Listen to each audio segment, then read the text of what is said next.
Mostly that morning. Court messenger also furnished a copy to the authorities. Despite all that, they are not releasing him. This amount.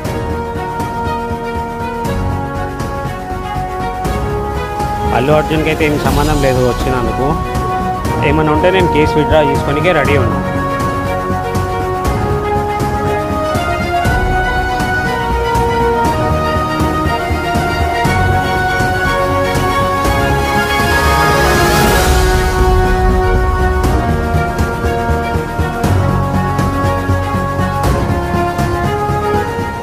నమస్తే folks, welcome to my channel. Folks, మనలో ఎంత మంచితనం ఉన్నా జనాలు వారి మనోభావాలు అవసరాల్ని బట్టే మనల్ని జడ్జ్ చేస్తారు. అసలు నేను ఈ మాట చెప్పడానికి గల కారణం నటుడు అల్లు అర్జున్ అరెస్ట్ విషయమే. పాన్ ఇండియా సినిమా పుష్ప 2 ప్రస్తుతం థియేటర్ లో సందడి చేస్తున్న వేళ అల్లు అర్జున్ ఊహించని విధంగా అరెస్ట్ అయ్యాడు. సంధ్య థియేటర్ వద్ద జరిగిన తొక్కిసలాటలో రేవతి అనే మహిళ మృతి చెందడంతో ఆమె భర్త భాస్కర్ అల్లు అర్జున్ పై కేసుని నమోదు చేయగా పోలీసులు ఈ కేసులో అల్లు అర్జున్ ని A11 నిందితుడిగా చేర్చారు. ఇక ఈ క్రమంలోనే పోలీసులు డిసెంబర్ 13న అల్లు అర్జున్ ని అరెస్ట్ చేయడంతో అన్ని చోట్ల ఈ వార్తలు హల్చలవుతున్నాయి. అసలు చెంచల్గూడ జైలుకు వెళ్లిన అల్లు అర్జున్ కి ఇమ్మీడియట్ గా బెయిల్ ఎలా వచ్చింది? అల్లు అర్జున్ తరపున వాదించిన అడ్వకేట్ ఎస్ నిరంజన్ రెడ్డి ఎవరు? సీఎం రేవంత్ రెడ్డి వల్లే అల్లు అర్జున్ ని హడావిడిగా అరెస్ట్ చేశారా? అల్లు అర్జున్ అరెస్ట్ తో మళ్ళీ మెగా ఫ్యామిలీ అల్లు ఫ్యామిలీ కలవబోతుందా అనే నమ్మలేని నిజాల్ని ఈ వీడియోలో చెప్పడానికి నేను ప్రయత్నిస్తాను. మీరు మాత్రం ఈ వీడియోని పూర్తిగా చూడండి. పుష్ప 2 సినిమా ప్రీమియర్ షో సందర్భంగా ఆర్టీసీ క్రాస్ రోడ్ లో సంధ్యా థియేటర్ వద్ద అల్లు అర్జున్ ఎంట్రీ ఇవ్వడంతో క్రౌడ్ ఎక్కువై తొక్కిసలాట మొదలైంది. ఇక ఆ తొక్కిసలాటలో దిల్సుఖ్ నగర్ కి చెందిన రేవతి అనే మహిళ మృతి చెందగా తన 9 సంవత్సరాల కుమారుడు తీవ్రంగా గాయపడ్డాడు. దీంతో అల్లు అర్జున్ పై 118, 105 నాన్ బెయిలబుల్ కేసులని నమోదు చేశారు. ఇక ఈ ఇష్యూ సోషల్ మీడియాలో పెద్దదవడంతో అల్లు అర్జున్ మీడియాలో ఒక వీడియోని రిలీజ్ చేస్తూ రేవతి ఫ్యామిలీకి క్షమాపణల్ని చెబుతూ వారికి 25 లక్షల నష్టపరిహారాన్ని ప్రకటించడంతో ఈ ఇష్యూ సైలెంట్ అవుతుందని అందరూ అనుకున్నారు. ఇక ఈ కేసులో సంధ్యా థియేటర్ ఓనర్స్ ని A1, A2గా, మైత్రి మూవీ మేకర్స్ ఓనర్స్ తో పాటు అల్లు అర్జున్ ని A9 నుండి A11 గా పరిగణించి వారిపై కేసులని ఫైల్ చేశారు. అలా ఒక్కొక్కరిని అరెస్ట్ చేస్తూ డిసెంబర్ 13న మధ్యాహ్నం 1:30 గంటలకి అల్లు అర్జున్ ఇంటికి వెళ్లిన పోలీసులు నేరుగా అల్లు అర్జున్ బెడ్రూమ్ కి వెళ్లగా షాక్ అయిన అల్లు అర్జున్ కాస్త ఆక్రోశానికి గురై పోలీసులతో తను ఈ కేసుకి సంబంధించి అన్ని విధాలుగా సహకరిస్తానని, కానీ ఇలా డైరెక్ట్గా బెడ్రూమ్కి రావడం బాగోలేదని చెప్పిన పోలీసులు అతని మాటల్ని వినిపించుకోకుండా మధ్యాహ్నం 12:30 గంటల సమయంలో అరెస్ట్ చేశారు. ఆ తర్వాత గాంధీ హాస్పిటల్కి తీసుకెళ్లి జనరల్ చెకప్ చేసి వెంటనే నాంపల్లి కోర్టులో హాజరుపరచడం జరిగింది. కానీ అల్లు అర్జున్ ఇంతకు ముందే హైకోర్టులో క్వాష్ పిటిషన్ వేస్తూ సంధ్యా థియేటర్ ఇన్సిడెంట్లో తనపై ఫైల్ అయిన FIRని రద్దు చేయాలని కోరడం జరిగింది. కానీ ఈ సమయంలోనే అల్లు అర్జున్ని అరెస్ట్ చేయడంతో వాదోపవాదాలు విన్న తర్వాత పోలీసులు అల్లు అర్జున్ని కస్టడీకి అడగకపోయినా జడ్జి శ్రీదేవి గారు జ్యుడిషియరీ కస్టడీ కింద 14 రోజుల రిమాండ్ ని విధించడం జరిగింది.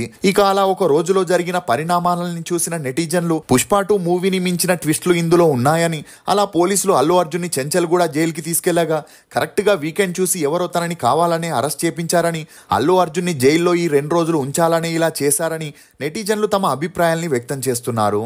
దీంతో అల్లు అర్జున్ సోమవారమే బెయిల్ పై విడుదలయ్యే ఛాన్సెస్ ఉన్నాయనే వార్తలు హల్చలవడంతో తన అభిమానులందరూ నిరసనల్ని చేపట్టారు.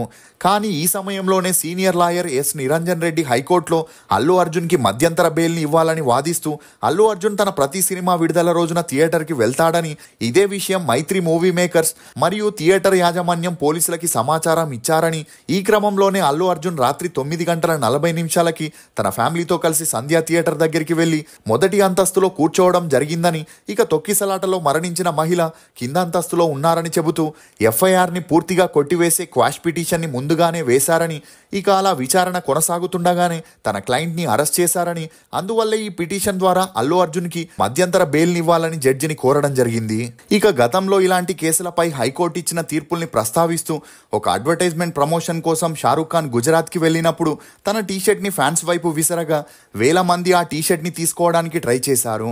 ఇక అక్కడే తొక్కిసలాట జరిగి ఒకరు మృతి చెందగా ఆ ఘటనలో గుజరాత్ హైకోర్టు షారూక్ కి మధ్యంతర బెయిల్ని ఇచ్చిందని, మరోవైపు బీజేపీ నేత బండి సంజయ్ అరెస్ట్ కేసులో కూడా ఇదే హైకోర్టు అతని రిమాండ్ ని రిజెక్ట్ చేసి పూచికతుపై అతన్ని విడుదల చేసిందని, అంతేకాకుండా జర్నలిస్ట్ మరియు న్యూస్ రీడర్ అర్నబ్ గోస్వామికి మహారాష్ట్ర ప్రభుత్వానికి మధ్య జరిగిన కేసులో బాంబే కోర్టు ఇచ్చిన తీర్పుని వ్యతిరేకిస్తూ హైకోర్టు మధ్యంతర బెయిల్ని మంజూరు చేసిందని, అలాగే తన క్లయింట్ అల్లు అర్జున్ కి కూడా బెయిల్ని మంజూరు చేయాలని కోరడంతో అందుకు స్పందించిన హైకోర్టు జడ్జ్ ఈ FIRని రద్దు చేయలేను గాని 50,000 రూపాయల పూచికతని జైలు సూపరింటెండెంట్కి సమర్పిస్తే 3 వారాల వరకు బెయిల్నిస్తున్నట్లు తీర్పునివ్వడం జరిగింది.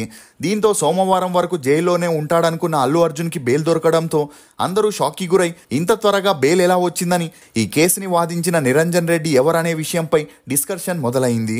ఇక ఇతని గురించి చెప్పాలంటే సిరిగపూరు నిరంజన్ రెడ్డి అలియాస్ ఎస్ నిరంజన్ రెడ్డి. ఇతను తెలంగాణలోని నిర్మల్లో 1970 జూలై 22న ఒక లాయర్ కుటుంబంలో జన్మించాడు. ఇతని తండ్రి విద్యాసాగర్ రెడ్డి గారు చాలా ఫేమస్ లాయర్ అవ్వడంతో తండ్రికి దొరికే గౌరవ మర్యాదల్ని చూసి నిరంజన్ రెడ్డి తను కూడా లాయర్ అవ్వాలనుకున్నాడు. అలా తన స్కూలింగ్ ని హైదరాబాద్లో పూర్తి చేసి ఆ తర్వాత తన LLBని పూణేలోని లా స్కూల్లో కంప్లీట్ చేశాడు. ఇక అలా 1992లో జూనియర్ అడ్వకేట్గా తన కెరియర్ని స్టార్ట్ చేసిన నిరంజన్ రెడ్డి 1995లో ఇండిపెండెంట్ లాయర్గా ప్రాక్టీస్ చేస్తూ హైకోర్టు సుప్రీంకోర్టు లాయర్గా కూడా పనిచేస్తూ మంచి గుర్తింపును పొందాడు.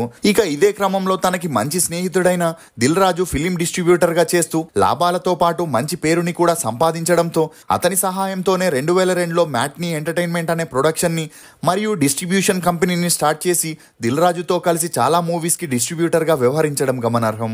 ఇక అలా నిరంజన్ రెడ్డి 2011లో వచ్చిన గగనం మూవీతో ప్రొడ్యూసర్గా సినీ అరంగేట్రం చేశాడు.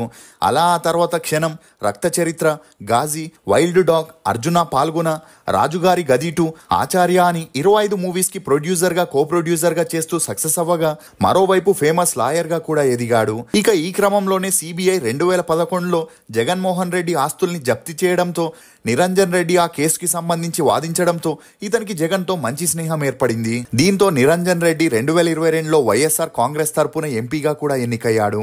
అంతేకాకుండా నిరంజన్ రెడ్డి ఏదైనా కేసు వాదిస్తున్నాడంటే ఆ కేసు ఖచ్చితంగా గెలుస్తుందనే టాక్ కూడా ఉంది. అందుకే చాలా మంది సెలబ్రిటీలు, పొలిటీషియన్స్ తమకి సంబంధించిన కేసుల కోసం ముందుగా నిరంజన్ రెడ్డినే కాంటాక్ట్ అవుతారు. ఇక అలా ఇతను ఒక కేసుని వాదించడానికి 4 నుండి 5 లక్షల రూపాయలని ఛార్జ్ చేస్తాడని చెప్పొచ్చు. అలానే ఇప్పుడు కూడా దిల్ రాజు అల్లు అర్జున్ కేసుని నిరంజన్ రెడ్డికి అప్పగించగా అతను ఇంపాసిబుల్ మిషన్ ని పాసిబుల్ అయ్యేలా చేసి అల్లు అర్జున్ కి బెయిల్ వచ్చేలా చేశాడు. ఇదిలా ఉంటే శుక్రవారం 12:30 గంటల నుండి జరిగిన సిచ్యువేషన్స్ ని చూసిన నెటిజన్లు ఇదంతా తెలంగాణ సీఎం రేవంత్ రెడ్డియే చేపించాడనే వ్యాఖ్యలు చేస్తున్నారు. ఎందుకంటే పుష్ప 2 చిత్ర యూనిట్ ఏర్పాటు చేసిన సక్సెస్ మీట్ లో అల్లు అర్జున్ మాట్లాడుతూ తన మూవీ కోసం 2 తెలుగు రాష్ట్రాల ముఖ్యమంత్రులు టికెట్ల విషయంలో అనుమతిచ్చారని, ఏపీ సీఎం చంద్రబాబుతో పాటు డిప్యూటీ సీఎం పవన్ కళ్యాణ్కి కూడా ధన్యవాదాలు తెలిపారు. అయితే తెలంగాణ ప్రభుత్వానికి అల్లు అర్జున్ థ్యాంక్స్ చెబుతున్న సమయంలో తనకి సీఎం రేవంత్ రెడ్డి పేరు గుర్తుకు రాలేదు. అలా కాస్త గ్యాప్ తీసుకొని దాన్ని కవర్ చేస్తూ మంచినీళ్లు తాగడానికి కొంత సమయం తీసుకున్నట్లు నటించి ఆ తర్వాత రేవంత్ రెడ్డికి థ్యాంక్స్ చెప్పాడు. దీంతో అల్లు అర్జున్ సీఎం రేవంత్ రెడ్డి పేరుని ఎలా మర్చిపోతాడని సోషల్ మీడియాలో విమర్శించడంతో ఈ వీడియో అన్ని చోట్ల వైరల్ అయి రేవంత్ రెడ్డి దాకా వెళ్ళిందని, ఇక పైన జీవిత కాలంలో తన పేరు మర్చిపోకూడదని శుక్రవారం మధ్యాహ్నం అల్లు అర్జున్ ని సంధ్యా థియేటర్ కేసులో అరెస్ట్ చేపించారని నెటిజన్లు తమ అభిప్రాయాన్ని వ్యక్తం చేస్తున్నారు. ఇక ఈ వార్తలపై స్పందించిన రేవంత్ రెడ్డి చట్టం తన పని తాను చేసుకుంటూ పోతుందని, ఇందులో తన జోక్యం ఏమీ లేదని చెప్పుకొచ్చాడు. ఇక అలా రేవంత్ రెడ్డి వ్యాఖ్యలపై కేటీఆర్ స్పందిస్తూ కాంగ్రెస్ ప్రభుత్వం కావాలనే అల్లు అర్జున్ ని ఇరికించిందని, సంధ్యా థియేటర్ వద్ద జరిగిన ఘటనలో నేరుగా అల్లు అర్జునే బాధ్యుడు కాదని, అలా అయితే హైడ్రా కూల్చివేత సమయంలో ఇద్దరి చావుకి బాధ్యుడైన రేవంత్ రెడ్డిని కూడా ఇదే లాజిక్ తో అరెస్ట్ ఎందుకు చేయరని కేటీఆర్ తన ట్విట్టర్లో ప్రశ్నించాడు. ఇక అలా హీరో నాని, రామ్ గోపాల్ వర్మ, వరుణ్ ధావన్, బ్రహ్మాజీ లాంటి వారు కూడా స్పందిస్తూ ఈ ఘటనలో ఒక్కరినే బాధ్యుణ్ణి చేయడం సరికాదని పేర్కొన్నారు. ఇదిలా ఉంటే రేవతి భర్త భాస్కర్ కూడా తను పెట్టిన కేసును వెనక్కి తీసుకుంటానని చెప్పడంతో ఇప్పుడు ఈ కేసు యూటర్న్ తీసుకుంటున్నట్లు తెలుస్తుంది. ఇదిలా ఉంటే శుక్రవారం సాయంత్రమే అల్లు అర్జున్ కి బెయిల్ వచ్చిన ఆ రోజు రాత్రి చెంచల్ కూడా జైల్లోనే ఉండాల్సిన పరిస్థితి వచ్చింది. ఎందుకంటే హైకోర్టు ఆన్లైన్లో మధ్యంతర బెయిలుని ఆలస్యంగా అప్లోడ్ చేయడం, ఆర్డర్ కాపీలో అదే రోజు విడుదల చేయాలని స్పష్టంగా లేకపోవడంతో రాత్రంతా అల్లు అర్జున్ చెంచల్ కూడా జైల్లో ఉండి శనివారం ఉదయం విడుదలైనట్లు సమాచారం. ఇదిలా ఉంటే చిరంజీవి గారు పవన్ కళ్యాణ్తో పాటు మెగా ఫ్యామిలీ మొత్తం అల్లు అర్జున్ అరెస్ట్ అయిన వెంటనే స్పందించడంతో ఇమీడియట్ గా ఇతనికి రిమాండ్ విధించినా కూడా పవన్ కళ్యాణ్ వల్లే అల్లు అర్జున్ విడుదలయ్యాడని తన ట్వీట్ చూస్తే తెలుస్తుంది. అలా అందులో మనందరం ఐకమత్యంగా ఉంటే నిలిచుంటాం, డివైడ్ అయితే పడిపోతామని రాసుకురావడంతో అటు మెగా ఫ్యామిలీ ఇటు అల్లు ఫ్యామిలీ మళ్ళీ కలుస్తున్నట్లు తెలుస్తుంది. ఫోక్స్, మోసేది బరువు అనుకుంటే దింపేయాలనిపిస్తుంది, బాధ్యత అనుకుంటే ఎంత బరువు అయినా మోయాలనిపిస్తుంది. ఇది ఫోక్స్ అల్లు అర్జున్ అరెస్ట్ లో కొన్ని నమ్మలేని నిజాలు. ఈ వీడియో మీద మీ అభిప్రాయాన్ని కమెంట్ సెక్షన్ లో తప్పకుండా తెలియజేయండి. For more interesting videos please subscribe to CR voice. Thank you.